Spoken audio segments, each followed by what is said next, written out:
Hi, welcome to the Strong Enough Podcast, your relationship wellness podcast. I'm your host, Claudia. I'm so excited for today's guest. She is a leadership and organizational development consulting firm owner, and today she is going to share with you some amazing relationship advice, not just for your professional relationships, but for your personal relationships as well. Please help me in welcoming Jeannie Smith. Well, hi, Jeannie. Thank you so much for joining me today. I'm really excited to talk to you about, first off, your work, but also we're going to dive into a couple relationship topics today. Oh, I'm so glad that you invited me to this, Claudia, and I'm honored to be here. So I'm excited. Excellent. Well, I know, we recently met, just so everybody else can hear a little bit about our journey together in a kind of a professional development group of sorts. And I was really interested to learn your background because you're basically a professional development and leadership extraordinaire, if I may call you that. So why don't you tell our viewers a little bit about what you do?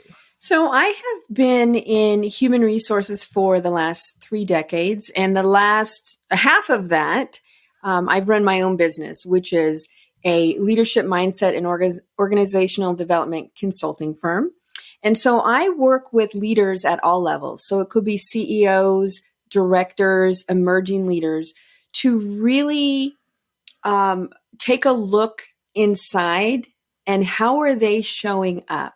How are they cultivating the relationships with their staff? But most importantly, how are they connecting with themselves? So it's in order to really have a solid relationship with others, your team, individuals, both personally and professionally, you really need to connect with them and the trust has to be there. But you also have to trust what's coming from the inside. And so I work with both with individuals personally and professionally, with their staff, and on their own personal development. So it's so interesting to me. And it takes me back to one of those little cliches that we hear a lot of, you have to put your own oxygen mask on yourself before you put it on others.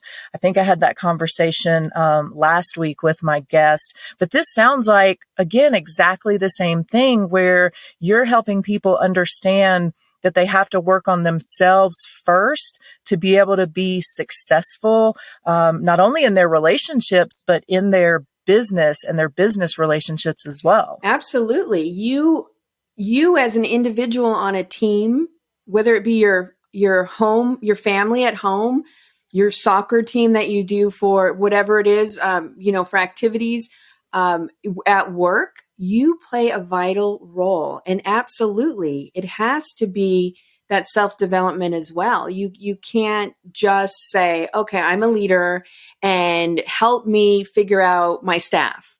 Well, let's look at what is your contribution? Mm-hmm. What role are you playing? And that goes with any relationship. Any relationship, you have to look at yourself, like, how are you showing up? What are you contributing? What part do you play? Right. And I think it's really easy a lot of times for, especially, really high up managers, leaders, heads of companies and things like that. They don't always necessarily want to look inward. They want to kind of say, what is my team doing? What more can I get out of them? How can I make them more productive? How can I make more money? But what it sounds like you're saying is that really lands inward. You have to start inside to make all those other things happen. Absolutely. Like, I've worked with leaders in all these years who, like you were saying, how do I make my team point? What if you go whoop right back and say, what can I do differently? But also analyze, like, how am I showing up? And I have I have 3 different assessments that folks can do to actually understand who they really, because you know what, sometimes they don't have the awareness. And in my HR career, I have often been that person to be the first time to relay the message the first time they've ever heard it. And so many times they've said, I've never heard that before. And although it's a tough, very sometimes inconvenient conversation to have, I do it anyway. And I encourage others to have those inconvenient conversations. But you also, what about yourself? Like, we have this self-talk, self-doubt sometimes, but what about this like pump me ups, So absolutely a lot of internal work with one-on-one coaching. Right. So I want to ask you about something that you just mentioned. So sometimes the self-awareness and having those difficult conversations with another individual. I know this is a little off our topic that we're heading towards, but I do want to ask you, how would you advise people, that are dealing with an individual, whether it's a friend, a coworker, that really doesn't have that strong level of self-awareness, maybe about some difficult behaviors? How would you advise them to address that with the coworker, the friend, for the most successful outcome? Great question, and could be a complex answer. So if at work, being again HR hat, you need to focus on the performance not getting done. So many states have legal requirements. And so that's a manager's my advice for them is focus on the performance not getting done. For example, you don't realize that when you're in a room full of people, you tend to always want to take the stage and you don't give anyone else a chance, for example. So that what happens then is the performance of the team, right? So I recommend that they coach that way, focusing on the performance. In a personal relationship, so say it's a relationship with your spouse, and it's sensitive because you don't want to be accusatory and point fingers, but often with your significant other, if you say, based on how you did that, I feel this way, and I would feel differently. I think I would be happy with this if maybe you worked on it this way, for example, right? And so you're not accusatory, but you're going into the situation with to solve the problem for a win-win, and sharing how you feel based on the action of the other person. And then they say, I didn't even realize I did that. That's the awareness piece. So now they're aware that whatever they said, did, act, what impact it has on you. So I think those are boundaries that individuals need to create so that they can share that openly. And we all need to know that they don't know what they don't know. And so for ourselves, we need to share how we feel. And it's really hard for people to communicate their feelings, but you owe it to yourself. And guess what? You owe it to the significant other. And then in a friend relationship, similar, because a lot of our friends, in some cases, are even closer to us than some of our family members. Like some of my friends are like sisters, right? So oftentimes we can be too blunt with our friends. So consider how you would feel and how you would want that information to be communicated to you. And then start there. That makes perfect sense. And I love how you said to really focus on how the action or the activity made you feel. I think a lot of times we just jump in and you made me feel this, you did this. And then it puts the other person immediately on the defensive and creates not the best opportunity for a constructive conversation. Right. Think about the time where somebody did that to you, like, you didn't do this right. You, and you're like, wait a minute. So exactly. Just don't point fingers. And you know what I learned early on? Don't even use the word you. It's all about sharing how you're feeling, how that action made you now respond this way. And it's helpful when you've had a really good connection with the individual on what the next step, how you would say that. So I feel this way when this happens. And if we could together agree to do it this way, but it depends on who the person is and how, so you got to get to know. I really, truly believe based on trust, you build a connection, relationships last. But it's always a work in progress. Absolutely. And any relationship is definitely a work in progress. I was talking last week about how so many people think that there's this perfect, effortless relationship out there. And I am pretty sure that's a fairy tale. But I love the point that you're making. It's not just our romantic relationships that take effort, our friendships, our professional relationships. Everything takes effort to maintain and cultivate and strengthen to keep it going long term. Would you agree? Absolutely. It's always work in progress. It always takes effort, everything. And it's not a one way. I know so many times in our lives, we're like, I feel like I'm putting in 110% and it's not coming back. And not that you should have an expectation of other people, but it needs to go both ways in a really solid, successful relationship. And if you feel you're being shortchanged, you probably are. And it's in your benefit to speak up and say, hey, I'm feeling this way and this is why. And ladies and gentlemen, when it's the opportune time, not when that respect the other person and what they're currently doing. Because I know that's backfired on a lot of people. Like if someone's in the middle of writing the thesis for their master's degree, that's not a good time to start bringing this up. Or just think about, put yourself in their shoes. I guess that's probably the easiest advice. Put yourself in their shoes, even in that moment. And then maybe ask them, when would be a good time? I have something I need to talk about.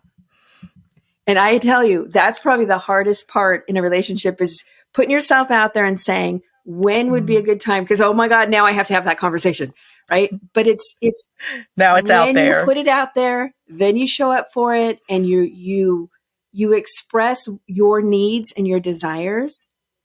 It's amazing what the other person says. I didn't know. Back to the awareness. I didn't know I'm going to do this and this. And it's great to then have that conversation as to, okay, I'm going to do this way.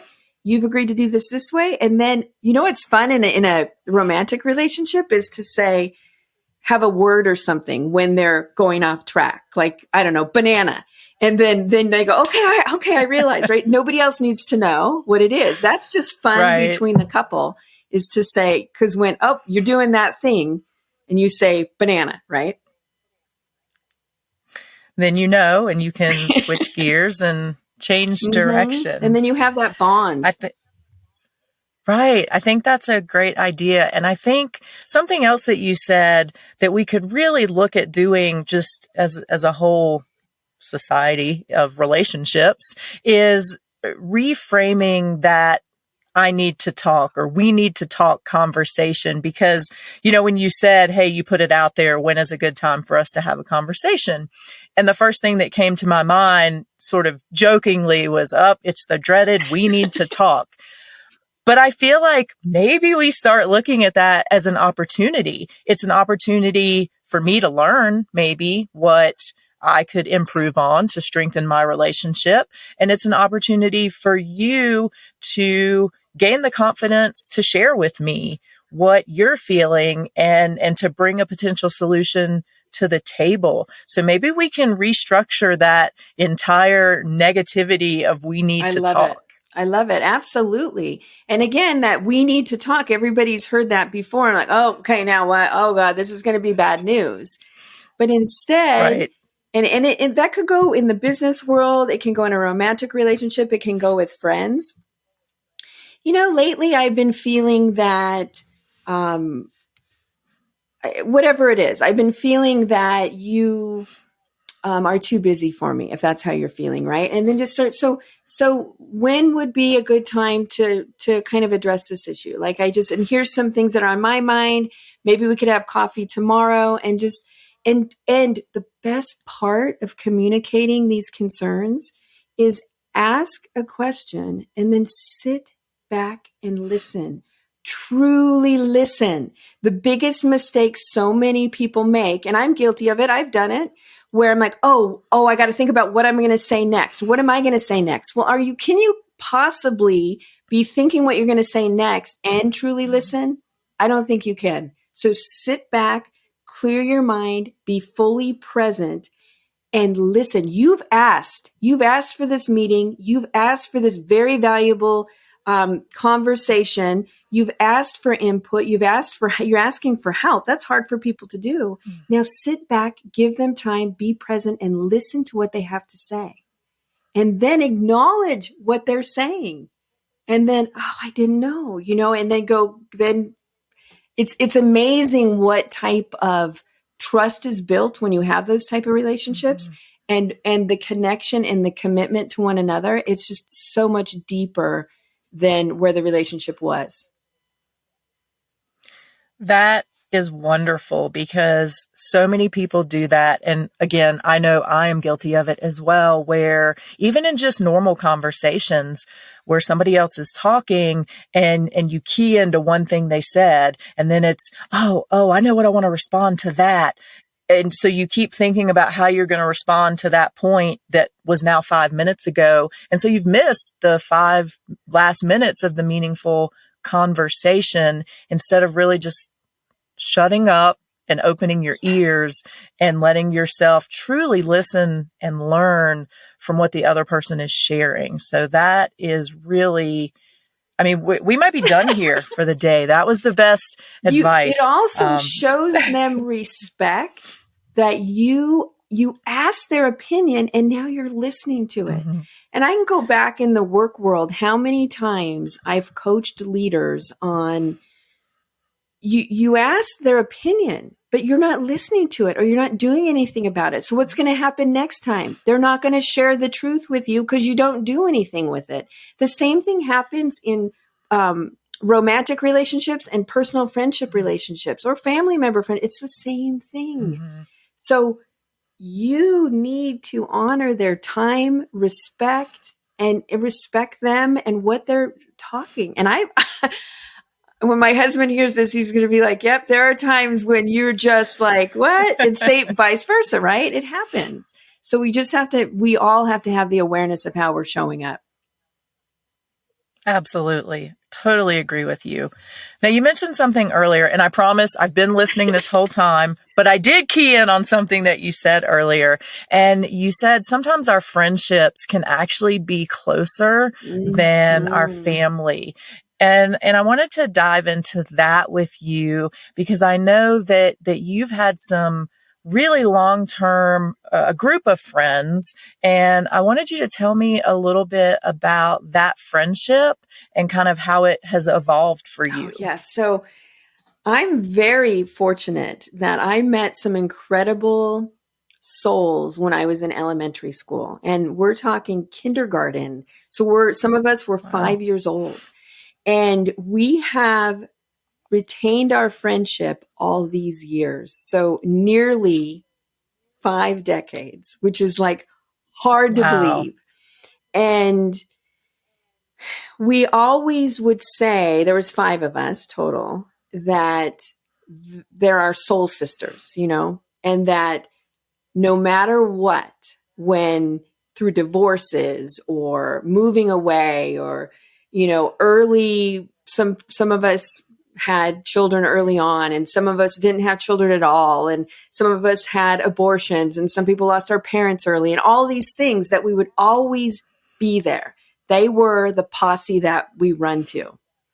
And I remember looking back saying, I can't believe, I'd always be like, we've been together 20 years. We've been together 30 years. We've been together 40 years. And it was so amazing.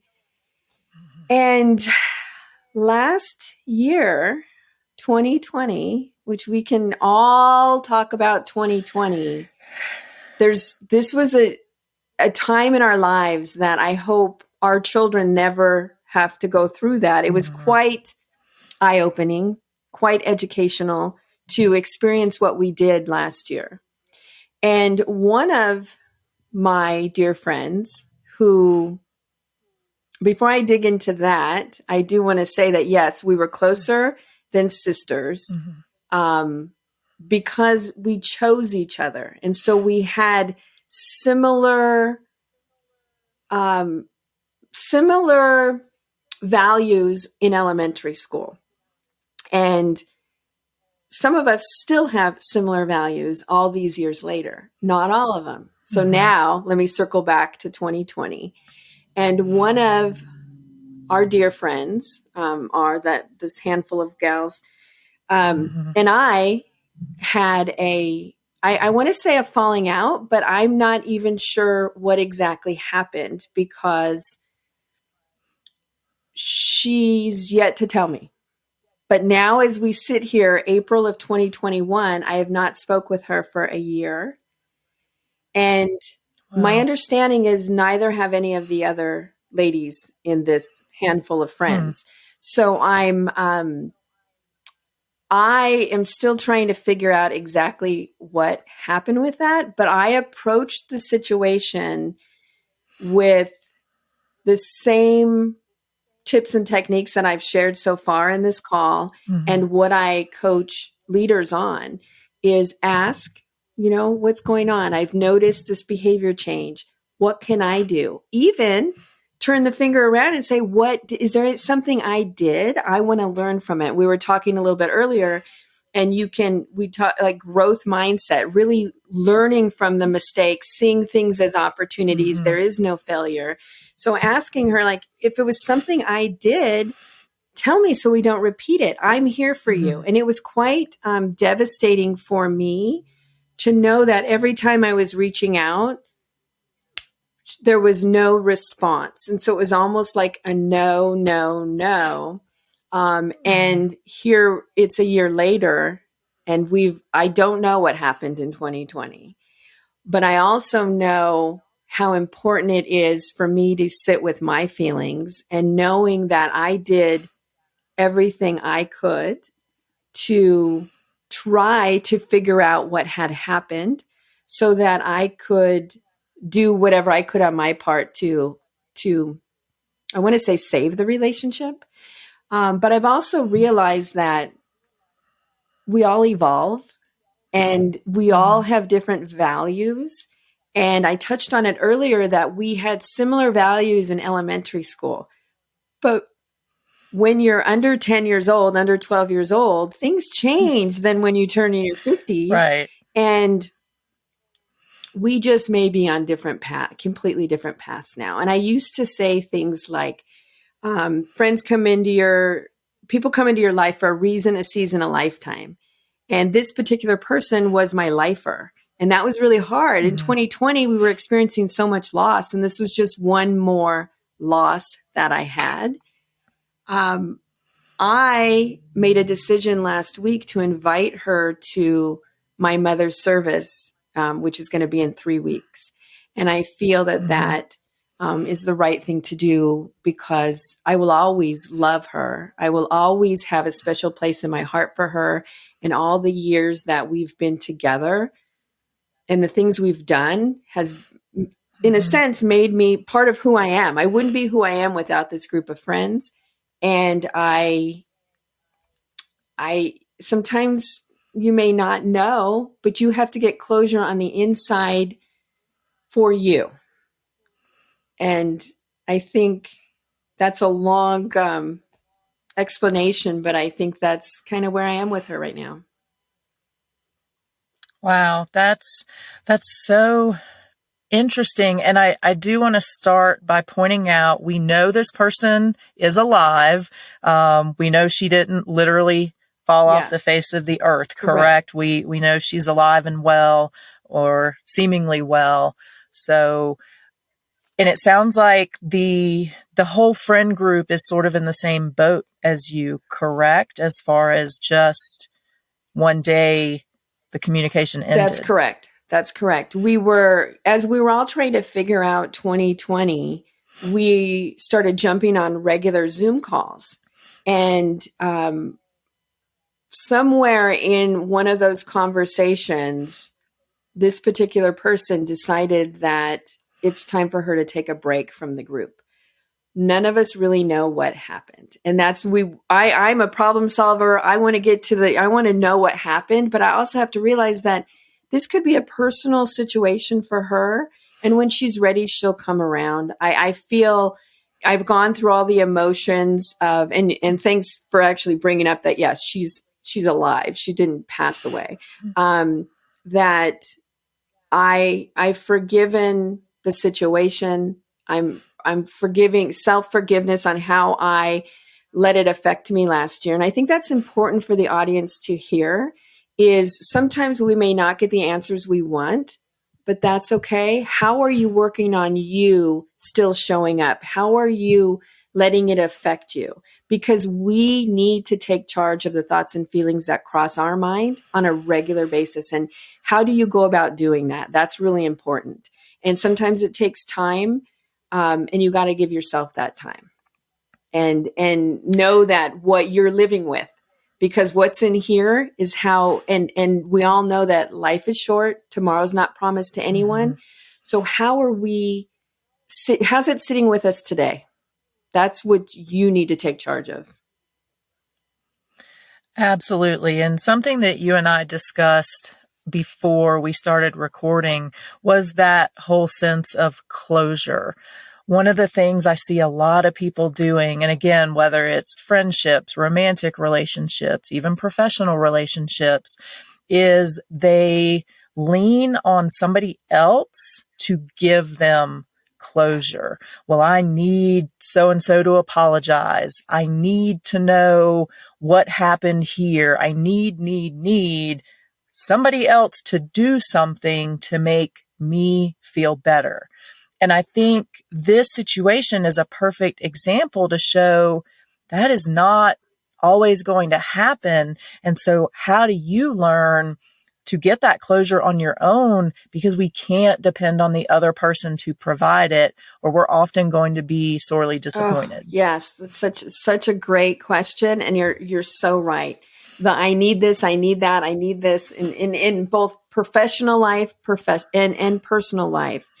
And you have to figure out why you feel the need to get this from the other person, because the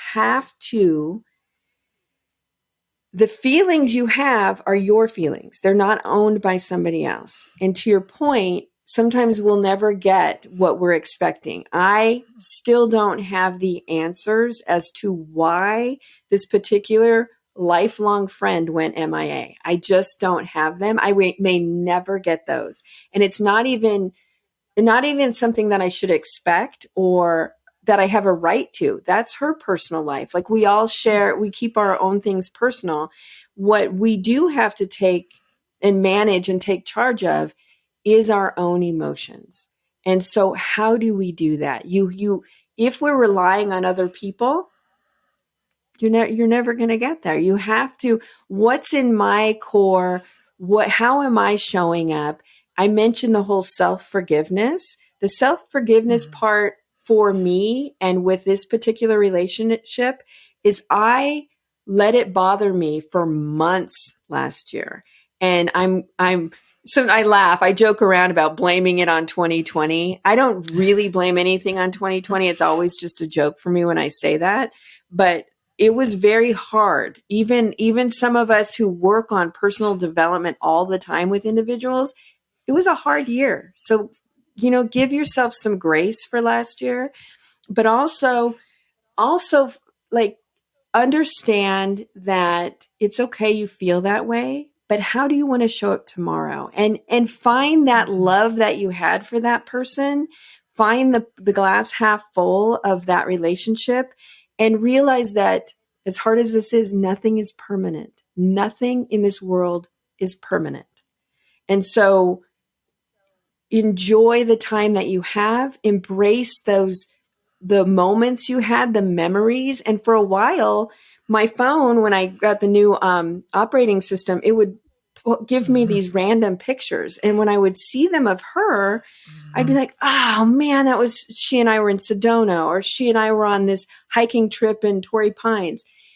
And today I now look at it and go, those were really great times. And if we ever have them again, great. If we don't, a time and a place for everything.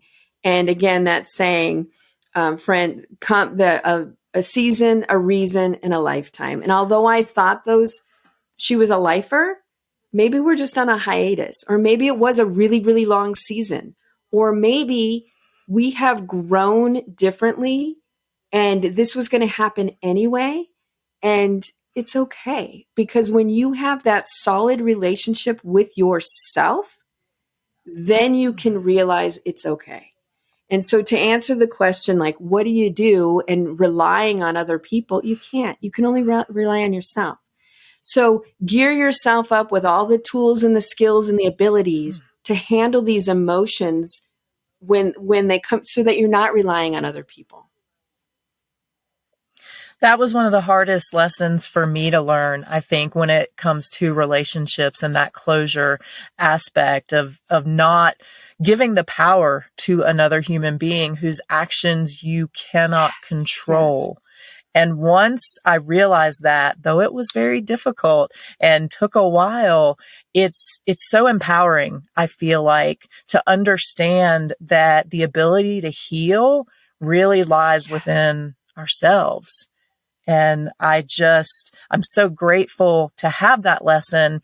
And it truly makes me sad when I look at some other people sometimes that are waiting for those answers, for that other person to tell them XYZ. And you kind of just want to shake them and say, no, it's almost like the Wizard of Oz. You've had the power all along, yes, my dear. You can do this for yourself. Yes. Yes. You made me realize or think of something.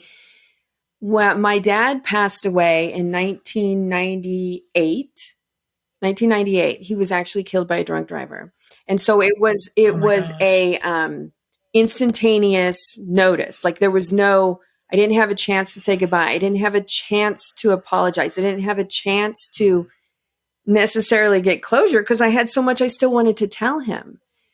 Mm-hmm. But I had to realize that how am I going to manage this internally? And I have helped a lot of people understand that when they're here with that person, share that now. Like there wasn't a day that went by in those 22 years after my dad passed that I didn't tell my mom how much I loved her and how appreciative I were for all that she taught me.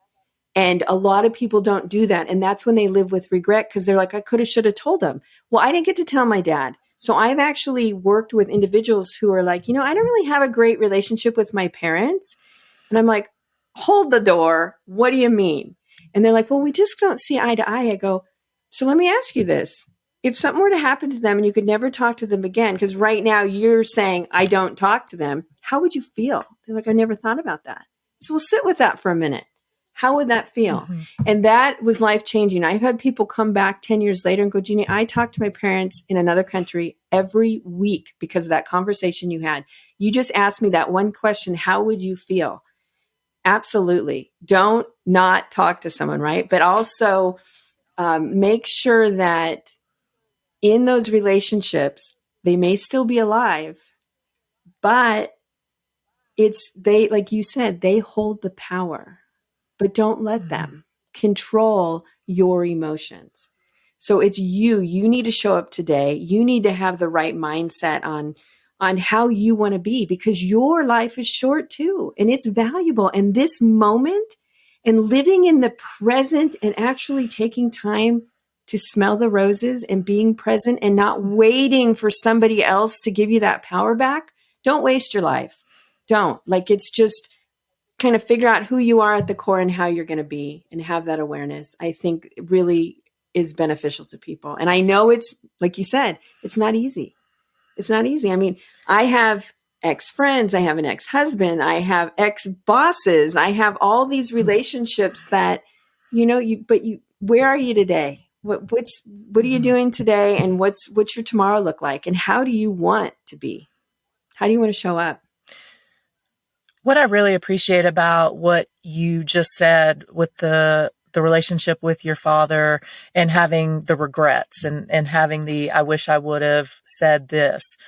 I think it's great that you acknowledged and that you took action afterwards. So it would have been easy for you to live in that regretful world for years, even still, and to this day be lamenting over, well, gosh, I didn't get to say this, I didn't get to say that.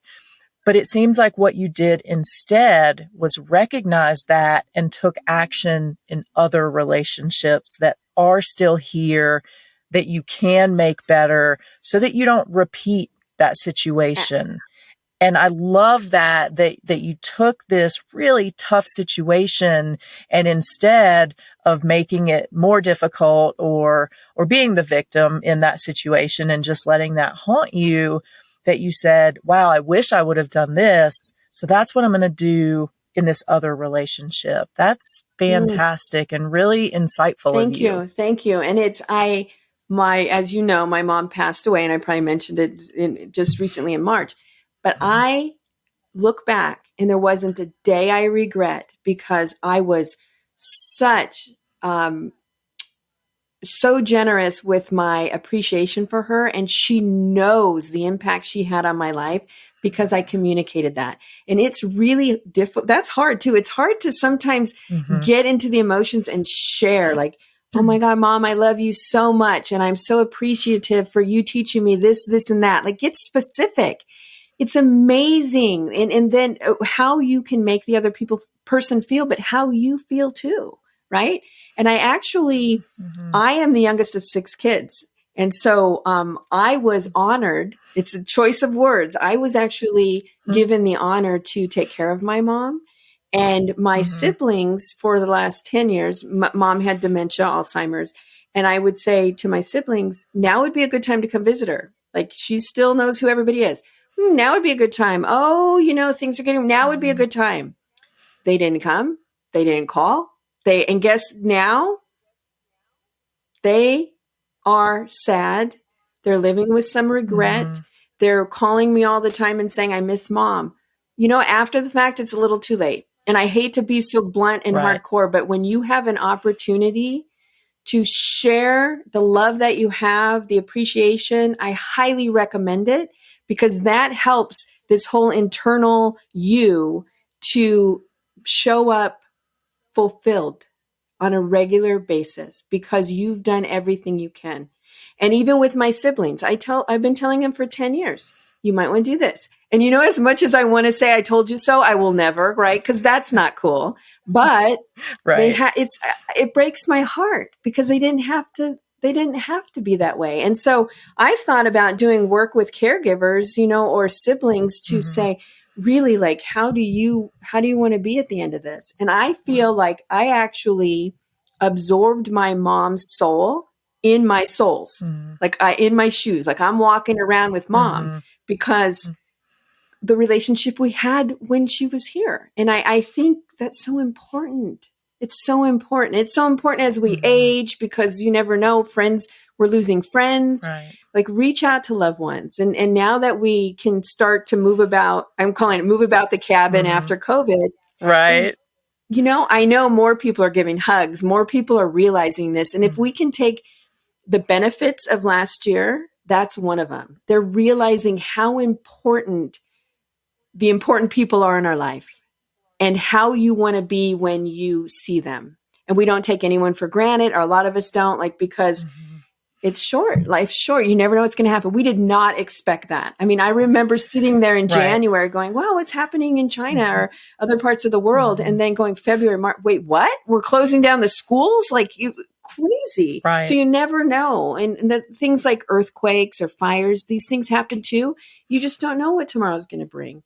And so I guess my advice to everyone is be fully present. I always used to say this: hug the ones you love and love the ones you hug. Just think about that. Hug the ones you love and love the ones you hug. And if you're in a relationship with work, personal, whatever it is, and it's not, I'm reluctant to use the word serving you, because it seems so selfish to me. But if it's not a mutual, truly, like I call them my soul sisters, type of Mm-hmm. relationship, and they don't all have to be deep like that, but in a work world, you want to feel like you're connected, you have a sense of belonging, you Right. feel like you're a sense of inclusion and that you're being heard. If it's not, just be well aware that you have choices. And even if you've been in a relationship almost 50 years with a friend, the choice is yours to how you're going to move forward with it. And in some cases, like the one that I shared, the choice wasn't Mhm. mine, but it's mine now. Like Right. I've realized what happened last year. And so we, for women, we've all been in relationships that really are not healthy. And just know, Mm-hmm. ladies out there and men, it goes both ways, that it's okay to move on at any age. It's okay, because I used to always say I would rather be single and happy than to with a partner and miserable, and I think that's Right. key. So while our viewers and listeners are probably trying to do the math, I think I think a lot of people like me are confused as to how you've had friends for 5 decades, because there's no way that you can be more than 5 decades old. Oh, I am. But while people are trying to figure all that out in their head, I want to talk to you a little bit about um, your boundaries. And I know you said earlier that if this friend comes back into your life, great. If she doesn't, great, not great, but okay. I have the memories. So where are you at with kind of the boundaries that you've set at this point? If she were to call you or text you today and say, wow, it was a rough year. I was super busy. Let's be lifers again. How do you feel about that? It's a really great question. So my heart goes out to people that I've known a long time, but I also realize that I tend to have a boundary issue anyway. So I give back to what you said earlier in the call about the oxygen mask. It Mm-hmm. is rare for me to, although I preach self care, it's one of those things that I put on the back burner. And I've committed to Mm-hmm. myself the last couple years to really focus on this. So it's an everyday building that muscle of self care and Mm-hmm. boundaries. And so, having lived through what I have with this particular individual, there will always be a place in my heart for her. So, she is more than welcome to come back. What the come back, what does that look like, is what I'm going to create. And knowing what I know now and looking back over the decades, there's a pattern that I just tend I didn't really allow myself to observe because I felt we've been friends for so long, we're going to be lifers. Mm-hmm. But there is a Right. pattern there. So now that I know that, my boundary is going to be I'm not going to let myself get hurt next time. And it's not that I'm not going to let her in. I forgive myself for letting I would say she did this to me, right? But letting my emotions get the best of me for months last year. Mm-hmm. Um, I also forgive her, and I don't know what she's happened. So, what has happened with her? So, if she comes back and says it's been a really rough year, I'm going to be there for her as a friend. And she may very well really need somebody, and that's what true friends are. Like, I am not going to close the door and hold this grudge. That doesn't serve me well. And so Right. I will be there for her, but I will I have realized how I'm also going to drive the relationship, and it not just be a one way where I give. And she's done some amazing things for me. She helped me move my mom out of her place when I had to put my mom in a Mm-hmm. nursing home. She was there for me every weekend. So there's things like that that I'll never forget, and I am so grateful for. And so Mm-hmm. when she's ready, I'm ready to help her any way that I can, in support of my boundaries as well. You mentioned that you had forgiven yourself and you had forgiven her. And I think that's another great point along with closure is forgiveness is something that we have to do for ourselves. Again, not looking for any action from the person we are forgiving, because obviously you didn't get anything, when you forgave her. She may not even know that you have forgiven her. So was that process like for you? Because I'm guessing that losing that relationship was very traumatic, almost like a Mm-hmm. death in a Mm-hmm. sense. So how was it for you to kind of go through that process and then be willing to forgive for yourself, for what's best for you going forward? So that was one of, you mentioned it was like it was a loss of relationship. So it was almost like another death. And so I Mm-hmm. had, my sister passed away December of 19, and then this relationship with this person. And there was a couple others. One died of COVID, my mom, a friend's husband. So there was a handful of deaths. And so I Wow. actually, after the last one, which was early March, which was just well, now it's already May. Um, I decided to go to therapy, and it had been 25 years since I went to therapy. That's when I was contemplating my divorce. And Mm-hmm. I would tell the therapist, I'm feeling neutral. I'm feeling neutral over this relationship. And then I would proceed to express my feelings.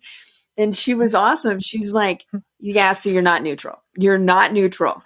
And so I work with individuals to get neutral on relationships. I feel very neutral in my relationship with my ex-husband. So what do I have to do to get there? And you can have friends, you can have therapists, you can have a coach, you can have all these people, but the answers are within. So I would talk and I'd ask, so would you think I'm closer to neutral, right? And so it really just took time. It took self-reflection. It took, what do you want? What do you need? Not what you need from somebody else. What do you need from yourself? Mm-hmm. What do you need to do? What do you need to accept? What do you need, and so I did. I went back to all of my interactions with this person early in 2020, and then all my feelings in the months that I was grieving over it. And in a sense, yeah, I had to go through the grieving process of the loss of the relationship.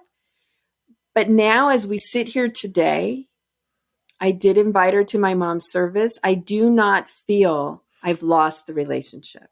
I think we all grow and evolve and change. It's we're all moving and changing. It's a dynamic world we're in, and who knows what's going to come our way. Um, I don't feel I've lost it. I think it's evolved into something, and it may evolve back. It's like one of those lava lamps that, like, Right. move around, and that's okay. It's okay. And knowing what I that saying, people will not forget how you made them feel based on what you said. Well, Mm-hmm. she didn't say anything. In absence of saying anything made me feel this way, but I chose to feel that way. So I'm taking responsibility for it. And so I have boundaries. But life is short, and our relationship was based on love, for friends, long-term friends. And I think, I have a place for her. It's just may not look exactly the same as it did prior to that incident. Would you say that you are hopeful or neutral that she will show up for your mom's service? Great question. And I am neutral. So if she shows up, it says a lot about where she's at. And if she Mm-hmm. doesn't show up, it's okay. I'm not going to look into it. I felt it was the right thing and what my mom would advise me to do as well. And I felt like I slept on it, and I'm going to make a decision that I'm not going to regret. So, listeners, take the time. Give yourself an opportunity to think about things before you make a decision. Not everything has to be done instantaneous. And oftentimes when you sit with it, either like in a nice quiet spot outside, somewhere in your house, overnight, sit with it, the answers will come from within that are the right answers for you. And it was really important that I invite her, because she knew my mom like a mom. And how could I not at least give her the opportunity to show? So I do feel like today I am neutral, whether she shows up or not. And I'm okay with it either way. That is fantastic. And I feel like that really shows the work that you have put in to healing yourself. And I'm so glad that you brought up that you started seeing a therapist, because I think a couple things. First off, a lot of people still have a negative connotation towards therapy. I think it's amazing. I think probably everyone should be in therapy for one reason or another. But what I also love is here you are, kind of the relationship expert, the guru, if you will, in helping other people do the things that you needed to do, yet you were willing to step out and say, you know what? I know how to do all this stuff. I teach other people how to do it, but I need some help right now doing it for myself. And you were willing to step out and be vulnerable and get that help that you needed to process everything. Yeah, the therapist said the same thing. Almost exactly what you just said. Like, this is what you do for a living, but it's really says a lot about how you want to grow and learn and to request therapy. And I think we all need someone to talk to. And that's where coaches like me come into play. That's where therapists are amazing for people. I agree. I think I highly recommend, and I cannot believe I had 25-year hiatus from therapy, because now I almost don't want to live without her. I love my time with her. And the beauty of a coach or a therapist is, in a sense, you're not, I hate to use this word too, but burdening your friends with everything, like, or your spouse. Right. They don't need to know everything. So why don't you find somebody who you can share that stuff with? And so I highly recommend. Cheers to therapy. It's been an amazing month because of my relationship with my therapist. I think that's wonderful. And I kind of always joke the day that I go to therapy, and kind of that morning, I'm walking around the office going, oh, what am I going to talk about to my therapist today? I haven't figured it out. What am I going to do? And it's like this stress of figuring out what I'm going to talk about. But it's always such an amazing experience of, like you said, kind of, letting that burden onto somebody else that isn't a burden. I mean, that's their job. That's what they're supposed to do. So I think it's great when you can have that outside perspective that can offer insight to you from a place that your friends, your spouse, your significant other couldn't necessarily do that. So thank you so much for bringing that up and just sharing your experience with therapy and how great it's been. I wish we could give out, therapy vouchers to everybody, because I think it would be enormously beneficial. Give it a try. Right. Here's your one-time pass. So we have talked about so many things today, and you have thrown out so many gems of advice. So I'm going to put you on the spot here, and I'm going to say, if you could give one piece of advice to people that will help improve all of their relationships, what would that piece of advice be?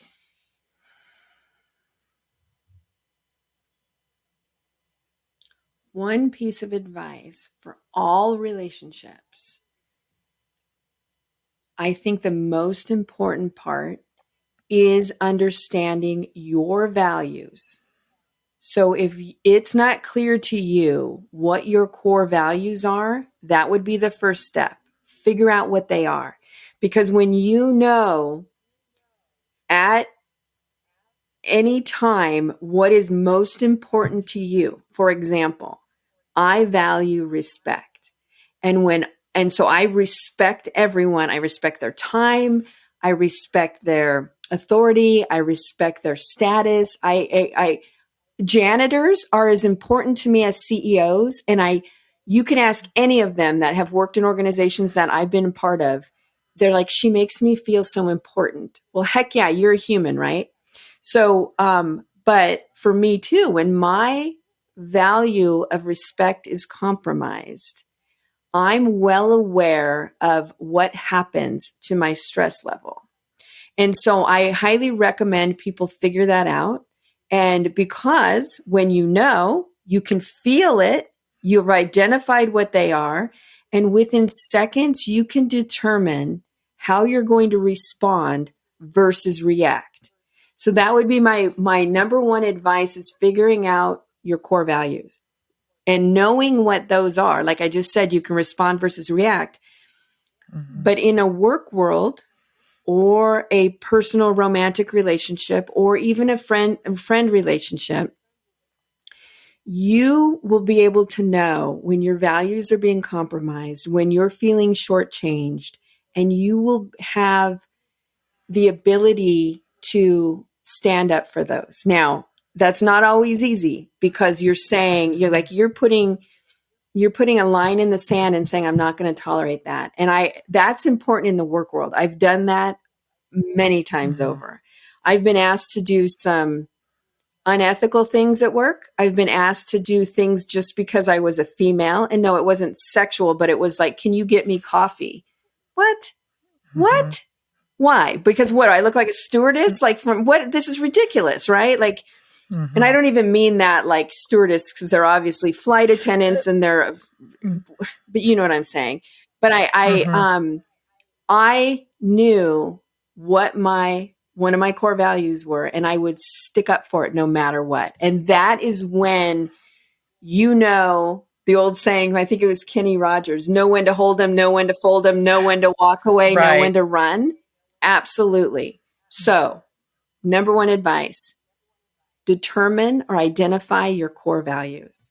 And I can help people do that. I have a values assessment. I have an energy leadership assessment that can help you understand all this energy talk that I live and breathe and has been life-changing for me. Because that example of knowing your values, knowing when you have seconds to make a decision. Is it being compromised? How am I going to respond? Because when you react, you can't take that back. So it's a really great skill that I learned, and it has changed my life.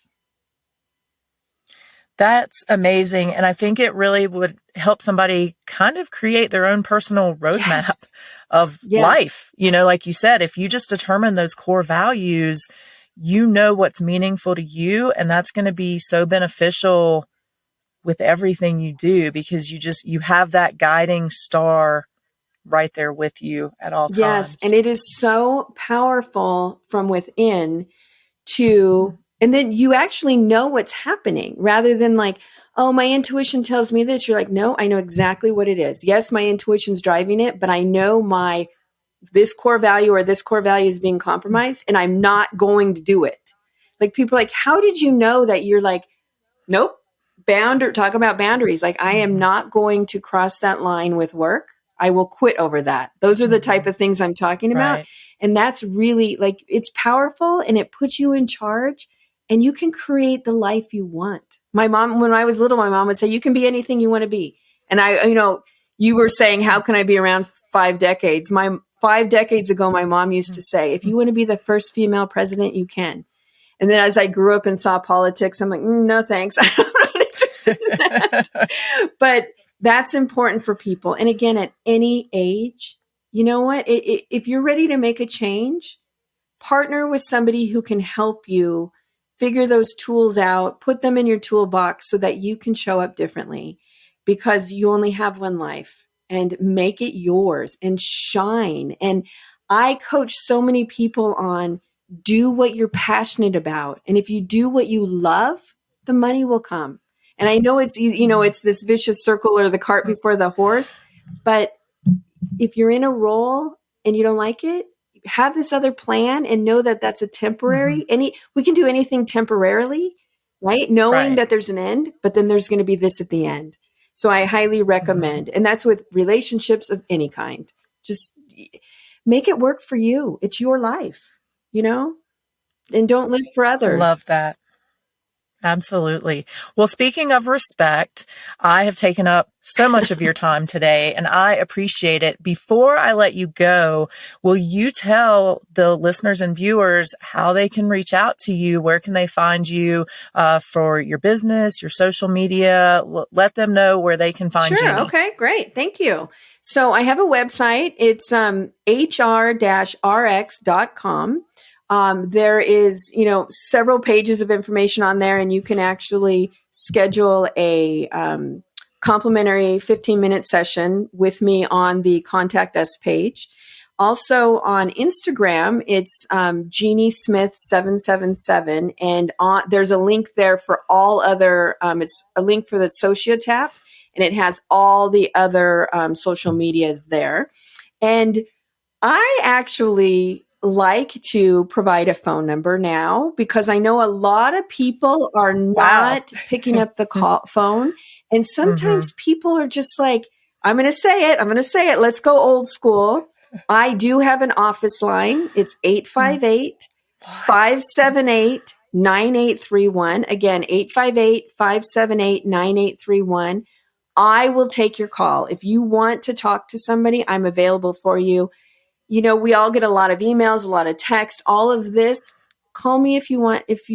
Call me. So the biggest surprise for me today was that you gave out a phone number. I have to admit, mind-blowing.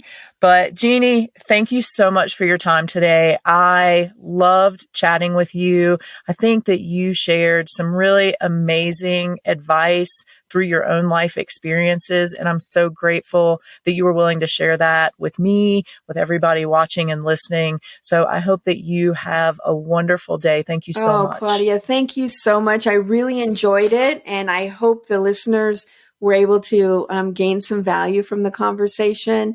And if you just think about one thing differently because of it, then I've done what I'm here to do.